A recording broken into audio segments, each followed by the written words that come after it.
여러분이 공부할 때 어느 주제든지 그 첫 머리가 제일 중요합니다. 그 기독교 강요를 첫 말을 어떻게 띄었는가. 그건 그 전체가 담긴 이제 머릿말이기 때문에 그 머릿말 하나에 전체를 다 담았다라고도 볼 수 있는 거예요. 그래서 하나님에 대한 지식, 인간에 대한 지식, 창조주 하나님, 구원주 하나님, 이제 이렇게 시작했던 그 첫 스타트를 기억하셔야 되고, 이제 교회론을 시작하는 주제에 있어서는 첫 장은 뭐라고 시작했죠? 1장 교회론에서 꼭 기억하셔야 되는 말, 교회는 어머니다라는 그 말. 다른 건 잘 몰라도 교회는 어머니 역할을 한다라고 하는 이러한 중요한 유형교회에 대한 인식.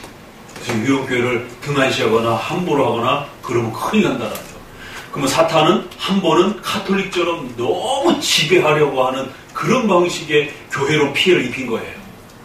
그러니까 아주 사람들이 반대로 어떤 현상이 벌어나 아주 교회에 대해서 지긋지긋해요. 그래서 지금 시대에는 아까 우리 새신자 그룹의 양육에서 소개한 것처럼 교회를 멀리 하려고 하는 가난한 성도, 안 나가, 신자이긴 하지만 그냥 나 혼자 신앙생활 할래. 그래서 셀교회, 소그룹, 멘토링, 그 다음에 가정교회, 이게 교회 필요 없고 목회자 필요 없고 그냥 성도들끼리 소그룹으로 모여서 그냥 선생님과 제자처럼 또 선배와 후배처럼 이렇게 먼저 신앙생활한 사람, 나중 신앙생활한 사람을 이렇게 그냥 위로해주고 건면해주듯이 그냥 속으로 그냥 친교 공동체처럼 이렇게 가려고 하는. 지금은 이제 그런 시대가 되어버렸어요. 그래서 목사님의 설교, 목사님의 자리, 교회라고 하는 이런 권위. 그러니까 우리가 옛날 시대에 이렇게 목사님이 오시면 보릿고기 시절에 목사님을 주의 종으로 존중을 하고 쌀밥 이렇게 해놓고 목사님이 가정에 축복을 내려주는 것을 소중하게 생각하고 그래서 식사라도 대접하려고 그 보릿고개 시절에 쌀밥을 잘 지어서 이렇게 대접을 해주고 그게 무슨 뭐 교주처럼 생각해서 대접하는 게 아니잖아요. 주의 종에 대한 그런 두렵고 떨림으로써 그 주의 종이 우리 가정을 축복해주고 또 하나님의 말씀을 가르쳐준다라고 하는 주의 종에 대한 그 권위, 신뢰, 하나님의 말씀을 전하는 자에 대한 그 두렵고 떨리는 그런 그 경외. 구약의 선지자들을 대할 때 바로 그런 자세가 나오잖아요. 근데 오늘 예레미야 읽을 때 바술이라든가 그래갖고는 막 무시하고 우습게 여기고 나중에는 갖다가 예레미야 뺨까지 후려 때리고 막 왕도 핍박하고 그 주변에 있는 사람들도 예레미야를 홀대하고 학대하고 하나님이 너한테 그렇게 한 게 아니라 나한테 그렇게 한 것이다라는 말씀 내가 가만 안 두겠다라고 진멸시켜버리고 전멸시켜버리겠다라고 하나님의 말씀이 들려지는 것에 대한 그 두렵고 떨리는 사랑과 존경과 경외 이게 다 이렇게 섞여 있었던 거예요. 그게 목사님으로서 대변되고 또 교회로 또 그렇게 대변되고 지금은 이제 권위의 실종 시대에 우리가 살고 있어요. 옛날에는 로마 카톨릭 때문에 교황이 신처럼 군림을 했어요. 근데 지금은 이제 현대 문명이라고 하는 이제 이 핑계로 거꾸로 시대를 이제 우리가 살아가고 있습니다.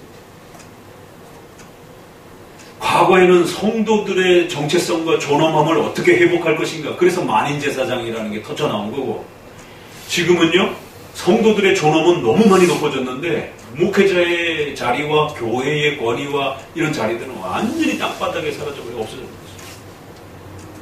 목사님을 알기로 우습게 알고 그냥 동네 친구를 알고 상담가 수준으로 그냥 알고 이게 굉장히 심각해졌어요. 그래서 첫 번째는 유형교회로서의 어머니 그리고 나서는 거기에 세워준 목회자를 잘 존중하라 라고 하면서 끝난 겁니다. 그리고 나서 이제 2장부터는 진짜 교회와 가짜 교회에 대해서 이제 본격적으로 파헤쳐 들어가는 거죠. 그런 정말 소중한 그런 유형교회를 우리가 그럼 어떻게 구별해낼 것인가?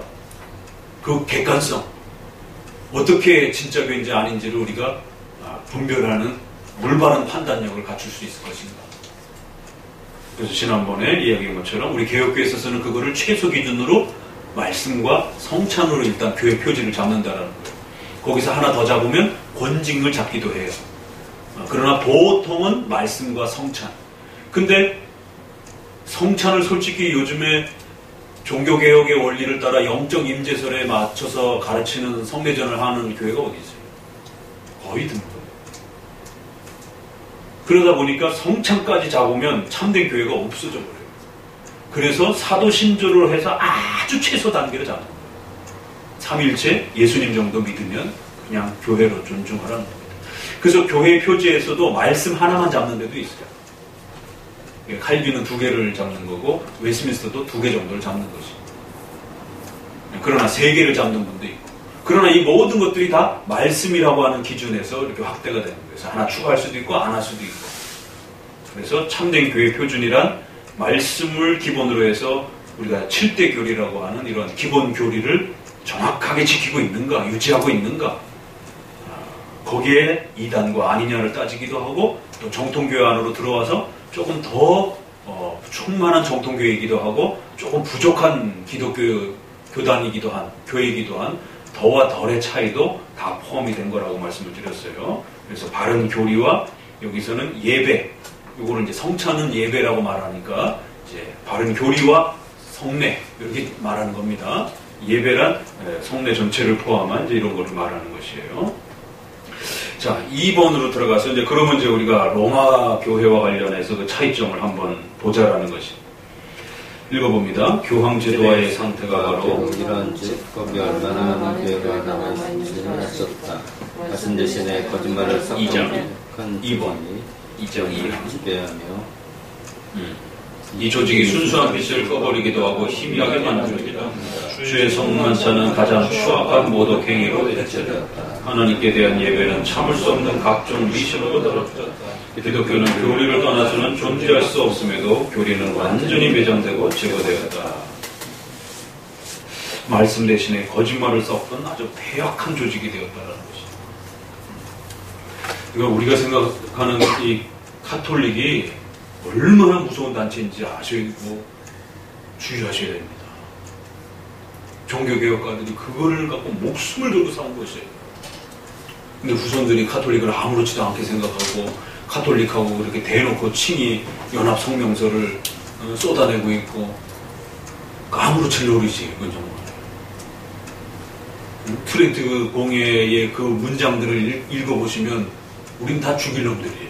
우린 다 이단이고 미신자들이고 그런 표현을 하나도 고치지 않았는데 결국 기독교가 카톨릭하고 비슷하다고 그러면 결국 우리 거 다 포기하고 카톨릭 신앙이 옳다라고 하는 거나 마찬가지인 겁니다.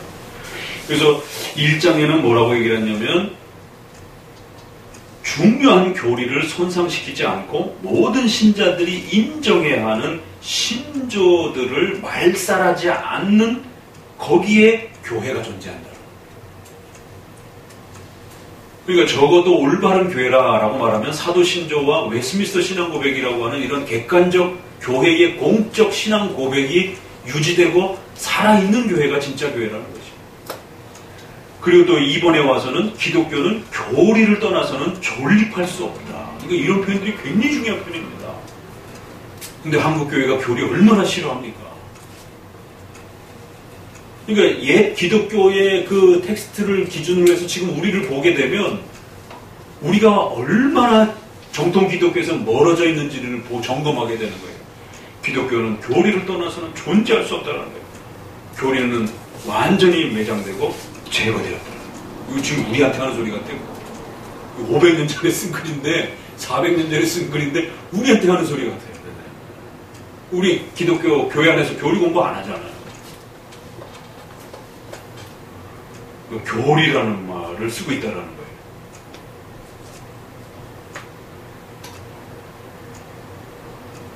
지난번에 조직신학을 공부하다가 이제 제가 후학들을 이제 이렇게 가르치는 표현 중에 조직신학 안에 메이첸이 쓴 말 중에 어떤 표현이 있냐면 성경의 문자가 하나님의 말씀이 아니다. 성경의 교리가 하나님의 말씀이다. 이런 문장이 있어요. 그래갖고 그 문장을 읽다가 목사님들이 깜짝 놀래갖고 메이진이 이제 그런 내용을 이제 조성만 박사님 조직신학에 이제 소개를 하면서 성경의 문자가 하나님 말씀이라고 생각하면 안 된다라는 거죠. 성경의 교리가 하나님 말씀이라는 거예요. 맞는 말이네요. 참, 성경에는 많은 문자와 단어들이 있어요. 거기 사탄도 존재하고 뭐 별 이야기들도 많고 시편에는 악인들은 하나님이 없다 하도다 이런 문자도 있단 말이에요. 그러니까 문자를 통해서 하나님의 뜻이 전달이 되는 건 맞아요. 그래서 우리가 성경의 영감을 할 때는 문자도 오류가 없다라는 말. 그래서 우리가 성경의 영감은 성경을 하나님이 틀리게 기록하지 않고 완전하게 오류 없도록 그렇게 기록해 놓으셨다는 거예요. 그렇다고 해서 그 문자의 한 단어가 하나님의 뜻을 다 담고 있다 이런 뜻은 아니에요. 문자에 오류가 없다라는 말과 그 문자가 교리 하나님이 우리에게 알려주려고 하는 그 뜻 전체를 그 단어가 다 담고 있다, 오류 없이 담고 있다 그런 말은 아니에요. 악인이 하나님이 없다 하도다 그 문장은 틀린 말입니다. 그렇죠? 문장상으로는 틀린 말이에요. 문자상으로는 오류 없이 기록이 되었습니다. 그래도 그 내용은 잘못된 내용인 겁니다. 악인들이 하는 말인 거지. 욥의 친구들이 욥에게 하는 말은 잘못된 말입니다. 그러니까 문자가 하나님 말씀이 아니고 그 문자들이 뭘 말하는가에 대한 내용, 의미 그게 교리란 말이에요. 아브라함이 몇 살까지 살았는지 문자로 정확하게 오류 없이 기록됐어요. 그러나 그거 암기한다고 이러고 구원받는 게 아니에요. 아브라함이 하나님을 신뢰하고 그 약속을 신뢰하고 의지했던 그 믿음의 내용을 공유했을 때 구원받는 것이지. 여호수아의 전투가 어떻게 이루어졌는지 다 못 외워도 괜찮아요. 그러니까 그런 면에서는 어떤 면에서는 직선적으로 성경에 있는 그 문자 내용 하나하나를 일일이 다 몰라도 구원받을 수 있어요. 성경의 핵심 교리만 알면. 이런 말들이 가능하단 말이에요. 근데 많은 사람들이 오늘날 교리를 얼마나 싫어해요. 이 얘기는 잘못하면 기독교에서 말하는 복음을 싫어하는 거예요. 본인들이 원하는 뭔가 주관적인 다른 의미들을 갖고 싶어 하는 겁니다. 왜? 그 문자와 글이란 해석하는 데에 따라서 의미가 달라지니까. 그렇다고 성경을 창세기부터 계시록까지 달달 외울 수 있는 사람이 누가 있어요? 결국엔 다 해석하는 과정들인데. 칼빈이 왜 이런 표현을 쓰는가? 우리 개혁교회 선조들이 성경의 문자가 하나님 말씀이 아니라 성경의 교리가 성경의 그 뜻이 의미가 가르쳐주는 게 그게 복음이다라고 하는 게 무슨 뜻인지를 그래서 기독교는 교리를 떠나서 존재할 수 없다라는 말이 무슨 말인지 이해하셔야 됩니다. 그래서 교회 안에서 이 핵심 교리를 가르치지 않으면 그건 기독교가 아닌 거가 됩니다. 왜? 목사님들이 설교를 하게 되는데 어떻게 돼요? 핵심 교리를 빼게 되면 자기 마음대로 가르치는 거예요. 자기가 원하는 걸 가르치는 거예요. 자기가 원하는 사람들을 만드는 거예요. 내 말에 순종하는 사람들을 만들고 싶어 하는 거예요. 예수님의 말씀에 순종하는 신자를 만드는 게 아니라 목사님 개인의 자신의 어떤 뜻에 만 순종하는 복종하는 자들을 만들고 싶어 하는 거예요. 굉장히 무서운 일입니다. 그래서 기독교는 교리 없이는 존재할 수가 없다라는 이 말이 교회론에서 또 이렇게 기독교 강요를 읽으면서 우리가 만나게 되는 내용들입니다. 자, 또 넘겨보시면 46페이지에 그러니까 이제 그런 면에서 카톨릭을 보게 되면 카톨릭의 교리는 전혀 기독교적이지 않다라는 거예요. 거기에도 설교도 있고 거기에도 많은 내용들이 있지만 기독교적 교리가 아니라는 겁니다. 46페이지로 첫 번째 단락으로 오시게 되면 그들은 이제 두 번째 절부터 읽습니다. 건전한 교리로 교회들을 창설하고 피를 흘려 이 우리와 교회의 건물을 확립한 저 거룩한 분들을 자기들의 권한으로 삼는다. 뿐만 아니라 그들은 교회는 영적 은사와 그들 가운데서 승리자들 피로 성별되며 주교들의 연속적인 계승에 의해서 존되고 소멸되지 않고 한다. 교리가 잘 계승됨으로 인해서 교회가 존재된다라고 말하지는 않고 우린 그렇게 얘기를 하는데 저들은 뭐예요? 수장, 교황, 베드로를 계승한 그 주교들의 계승의 교회가 달려있다 이렇게 말을 합니다. 오늘날도 마찬가지잖아요. 목사님의 카리스마가 얼마나 강력한 카리스마를 가지고 있느냐에 따라 그 교회의 사람들이 모이잖아요. 그 교회의 목사님이 어떤 교리를 가르치냐가 중요한 게 아니에요. 그 가톨릭 방식이 따라 되어지는 거예요. 또 쭉 세 번째 단락 넷째 줄. 그러므로 그들은 주교들의 계승이 끊어지는 이유가 없고 애당초부터 줄곧 주교가 존재한 자기들의 교회가 진정한 교회라고 한다. 그래서 그 히랍 사람들은 이 동방교회를 말하는 거예요. 그 히랍 사람들 사이에 교회가 소멸됐다고 하느냐고 묻겠다. 그럼 동방교회도 있지 않느냐 이러면 이제 그래서 그들은 히랍 사람들은 분리파라고 한다. 왜냐면 교회가 서방교회, 동방교회로 나눠졌잖아요. 그럼 이제 이 지금 말하는 이 로마 카톨릭은 서방교회를 계승하고 있는 거거든요. 그러면 그 주교라라고 얘기를 하면 동방교회들도 많은 주교들이 계시는데 그러면은 동방교회는 뭐냐 그랬더니 거기는 분리파요. 자기네들에서 떨어져 나가는 거기 때문에 가짜라는 거지. 또 그렇게 말을 한다라는 거지. 3번 거짓 교회는 자존심이 강하지만 하나님의 말씀을 듣지 않는 것이 분명하다. 그러니까 이런 이제 문장을 어떻게 이런 표현이 나올 수 있을까? 거짓 교회는 자존심이 강하다. 근데 하나님의 말씀을 듣지 않아요. 신앙적 신념과 자존심은 되게 강한데 이 말씀을 듣지 않는다라는 거예요. 또 셋째 줄 보면 유대인들은 성전과 의식과 제사장들의 활동을 굉장히 자랑하며 그것을 표준으로 교회를 확정적으로 평가할 수 있다라고 한다라는 거예요. 그와 같이 로마 카톨릭 교도들은 교회 대신에 외관을 자랑하지만 그런 것은 교회와 거리가 먼 것이며 또 없어도 교회는 훌륭히 존립할 수 있는 것이다. 오늘날도 대형교회 외형 이런 걸 따지잖아요. 유대인들이 그런 화려한 성전과 외식적인 거 얼마나 많이 갖고 있었느냐라는 거예요. 그런 게 교회냐 아니냐를 따지는 게 아니라 예레미야 7장 4절 보면 주께서 주의 말씀이 전해지고 양심적으로 지킨 곳이 아니면 어떤 성전도 자신의 것이라고 인정하지 않으신다. 쭉 아래로 내려서 맨 아래 줄 읽어봅니다. 같이. 유대인들은 교회의 외형에 필요한 것은 다 가지고 있었지만 진리를 대적했기 때문에 교회가 아니라고 바울은 말한다. 그래서 결국 신약에도 보면 두 교회가 나온다는 것이죠.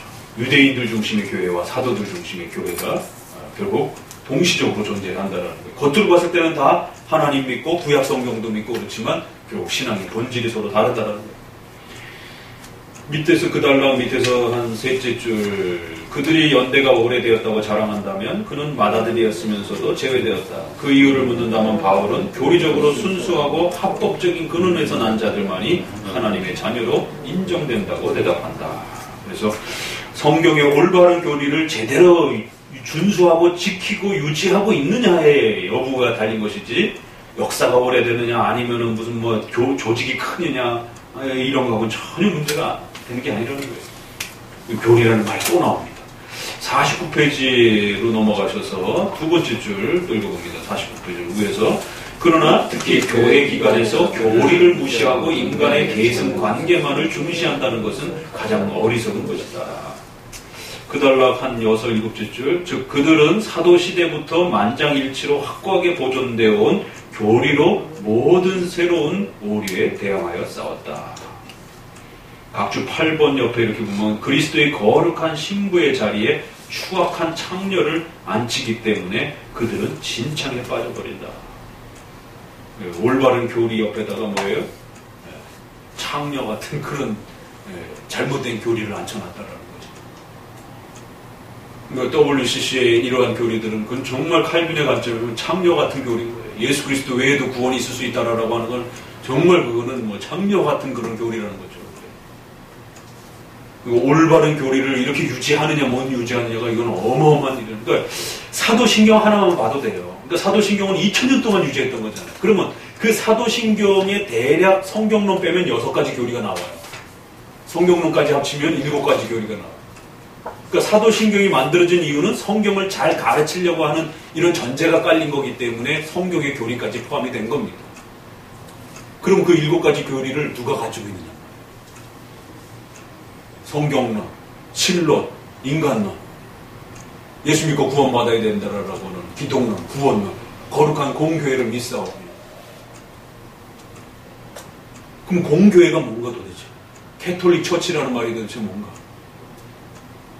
우리는 그것을 하나의 교회, 공교회라고 표현하고 그것을 또 장로교회라고 표현을 하는 것이죠. 그런 면에서 이제 달라지는 겁니다. 그러니까 이 사도신조의 7가지 교리를 누가 더 잘 유지하고 있느냐? 4번 또 봅니다. 교회의 기초는 그래서 하나님의 말씀이다. 50페이지로 넘어가면 셋째 줄 읽어봅니다. 하나님의 말씀이 없는 곳에 교회가 있다고 인정할 수 없다. 그래서 요한복음에도 보면은 내 음성을 들으며 하나님의 말씀을 듣는다. 이제 이런 표현들이 에베소서 2장 20절은 표시를 해놓으세요. 이게 개혁교회가 설명할 때 아주 중요하게 잡는 성경 구절입니다. 교회는 사도들과 예언자들의 교훈의 터 위에 선다라고 하는 에베소서 2장 20절. 그 마지막 달라 읽어봅니다. 요약하면 교회는 그리스도의 나라며 그리스도께서 그의 말씀만으로 지배하심으로 그리스도의 홀, 즉 그의 지극히 거룩한 말씀과는 별개로 그리스도의 나라가 존재하듯이 상상하는 것은 거짓말이라는 것을 어느 누가 분명히 깨닫지 못하겠다. 자, 그러면서 이제 마지막 내용은 그러나 이제 이 분파와 이단에 대해서는 그럼 우리가 어떻게 생각해야 되는가? 분파라는 게 있고 이단이라는 게 있어요. 자, 맨 마지막 줄. 그런데 이 교통을 유지하는 유대에는 두 가지가 있는데 곧 건전한 교리의 일치와 형제적 사랑이다. 여기도 또 교리의 일치 그리고 사랑. 자, 그러면 보세요. 이게 우리 아까 새신자 공부반에서도 이야기했던 이제 그런 내용과 또 일치가 되는 거예요. 어거스틴은 이단과 분파를 구별해서 이단자들은 그릇된 교리로 건전한 믿음을 부패하게 만들지만 분리론자들은 간혹 같은 믿음을 가졌으면서도 교제를 끊는 것이다. 요거 이해하시겠어요? 그러니까 우리가 아까 OX로 나눴잖아요. 처음에는. 그러나 O 안으로 들어왔을 때 더와 덜의 문제를 또 나눠야 된다.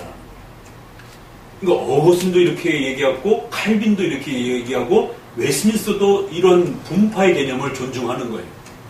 그러니까 수준이 낮은 기독교와 수준이 높은 교회하고는 구별을 할 수도 있다는 겁니다.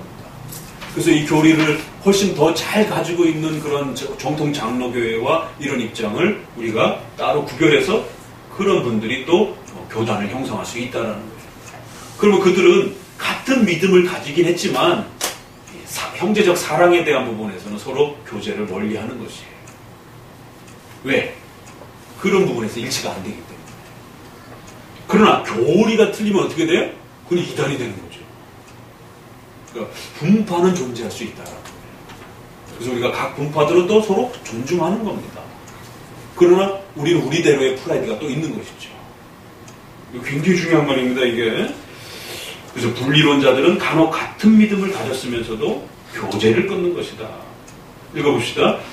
밑에 줄. 그러나 사랑의 결합은 믿음의 일치에 달려 있으므로 이 후자는 전제의 출발점과 종점과 유일한 법칙이 된다는 점도 생각해야 한다. 그러나 항상 조심해야 되는 건 뭐가 앞서야 된다고요? 사랑의 결합은 반드시 교리의 일치에 달려있다는 거. 이게 더 훨씬 중요한 기초라는 겁니다. 맨 아랫줄 셋째 줄 읽어봅니다. 달라. 주의 말씀을 떠나서는 신자 간에 일치가 없고 오직 악한 사람들의 파당만이 있을 뿐이다. 그래서 교단이 형성이 되려면 반드시 교리의 일치가 돼야 된다. 6번 그리스도를 머리로 모시는 것이 바로 연합의 조건이다. 키프리아누스도 바울을 따라 교회 전체 화합은 그리스도를 교회의 감독으로 모시는 경우에만 올 수 있다고 한다. 넘기셔서 52페이지 셋째 줄부터 읽어봅니다. 따라서 이단설과 분파 행동이 생기는 것은 사람들이 진리의 근원으로 돌아가지 않으며 우리 신분을 찾지 않고 하늘 교사의 교훈을 지키지 않기 때문이라고 합니다. 그 둘째 아래 우리가 떠난 유일한 원인은 진리를 순수하게 고백하는 것을 그들이 절대로 용납할 수 없기 때문이다. 그래서 왜 우리가 카톨릭에서 나왔는가? 여러분들이 일반 교회를 나와서 왜 이런 정통 주류 장로교회에 속해야 되는가? 또 마찬가지 질문이 되는 거예요. 우리가 떠난 이유는 분명히 진리의 이 순수함에 대한 부분에 대한 이 갈망함 때문이라는 거예요. 요한복음 16장 2절에도 보니까 바로 이러한 갈등이 유대인들과 초대 기독교인들 사이에도 발생했다라는 거예요. 그래서 유대인들이 기독교인을 핍박할 때 하나님의 이름으로 핍박했다라는 거죠.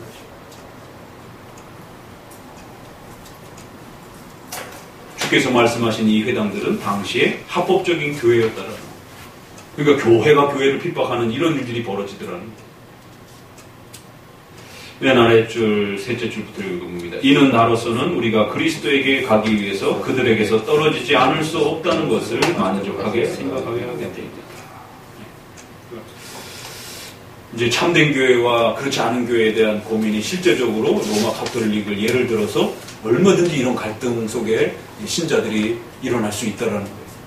그럴 때 우리는 두려워하지 마시고 이런 올바른 교회의 정체성을 찾아가는 것이 조직과 규모만에 있어서 크고 작음을 떠나서 올바른 교리를 그 교회가 그 목사님이 잘 가르치고 유지하고 있다라면 거기가 참된 교회라고 하는 이 신념을 절대 놓쳐서는 안 된다라는 거예요.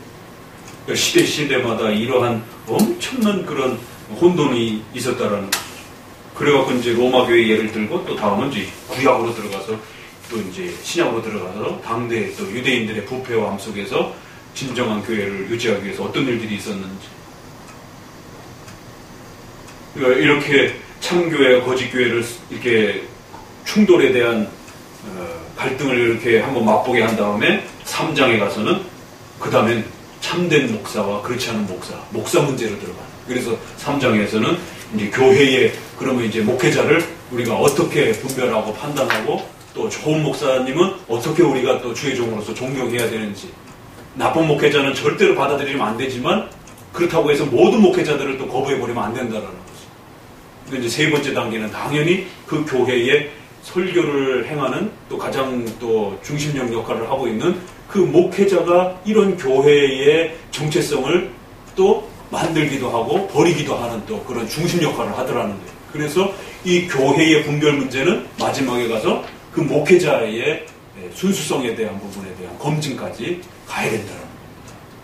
그래서 목회자가 올바르게 이러한 교리적 토대와 이런 역사성에서 잘 계시면 그럴 때는 정말 주의 종으로서 존경하고 사랑하고 그 권위에 또 복종하면서 그의 입을 통해서 나오는 말씀을 하나님의 말씀으로 들으면서 그렇게 살아가야 된다는 거죠. 그게 이제 교회론의 1, 2, 3. 이게 결론입니다. 네, 오늘 2장